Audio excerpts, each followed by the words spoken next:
we can leverage the app to calculate the number of trigger hires needed to achieve our goal that is being directly driven by our assumptions. Here we have a granular view of our trigger account executive hires from multiple perspectives. This is replicated for any metric that is important to us, such as new sales revenue, quotas, and more.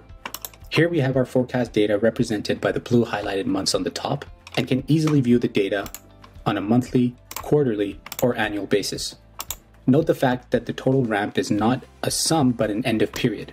So OnPlan is intelligent enough to understand the nuances between summing and end of period accounts.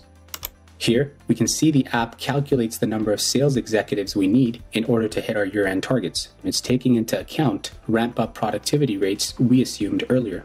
We can see that we need to hire 29 new account executives with a 4-month margin to hit our targets. Of course, in partnership with sales and HR leaders, we can then try to drive initiatives to accelerate ramp, increase quota, or speed hiring to land on an operational plan that everyone thinks is achievable and in budget.